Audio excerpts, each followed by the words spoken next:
સુરતના Udhna road number 3 ઉપર આવેલી શંકરગીરી ટેંગમલમાં આજે વહેલી સવારે આગ લાગવાની ઘટના બની હતી। ઘટનાને પગલે અફરાતફરીનો માહોલ સર્જાયો હતો। આગનો કોલ મળતા ફાયરની 7 ગાડીઓ દોડી આવી આગ ઉપર કાબુ મેળવવાનો પ્રયાસ કર્યો હતો। શહેરના ઉધના ખાતે આવેલી ટેંગમલમાં આજે સવારે અચાનક આગ ફાટી નીકળતા આસપાસના વિસ્તારમાં ભારે ચકચાર મચી ગઈ હતી। દુર્ઘટનાની જાણ થતાં જ ફાયર વિભાગનો કાફલો ઘટના સ્થળે દોડી ગયો હતો, જ્યાં વિકરાળ આગ ઉપર કાબુ મેળવવાના પ્રયાસ કરી રહેલા ફાયર ઓફિસર મનોજ શુક્લા બીજા માળેથી જમીન ઉપર પટકાતા તેઓને ગંભીર ઈજાઓ પહોંચી હતી। ગંભીર હાલતમાં તેઓને તાત્કાલિક સ્મીમેર હોસ્પિટલમાં ખસેડવામાં આવ્યા બાદ સઘન સારવાર માટે હાલ ખાનગી હોસ્પિટલમાં રિફર કરવામાં આવ્યા છે। બીજી તરફ ભારે જહેમત વચ્ચે ફાયર વિભાગના જવાનોએ આગ ઉપર કાબુ મેળવ્યો હતો। જો કે દુર્ઘટનાને પગલે મિલમાં મૂકવામાં આવેલા યાર્ડનો જથ્થો બળીને સ્વાહા થઈ જતા લાખો રૂપિયાના નુકસાનની આશંકા વ્યક્ત કરવામાં આવી છે।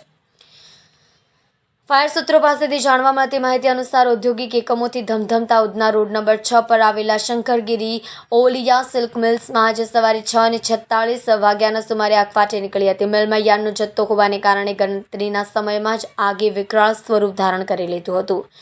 ભીષણ આગને કારણે આસપાસના ઔદ્યોગિક એકમોમાં કામ કરતા કર્મચારીઓમાં પણ નાસભાગ મચી ગઈ હતી। બીજી તરફ ઘટના અંગે ફાયર વિભાગને જાણ થતાં માન દરવાજા, ડુંભાલ, મજરા ગેટ ફાયર વિભાગની ગાડીઓ ઘટના સ્થળે દોડી આવી હતી।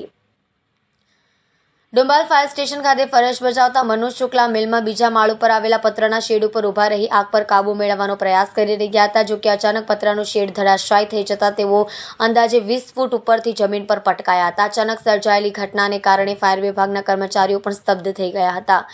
ફાયર ઓફિસર મનોજ શુક્લા જમીન ઉપર પટકાયા બાદ તેમને ગંભીર હાલતમાં તાત્કાલિક સ્મીમેર હોસ્પિટલ અને તેઓને મણકા, કમર અને થાપા સહિત બંને પગમાં ગંભીર ઈજાઓ પહોંચી હોવાનું જાણવા મળ્યું છે।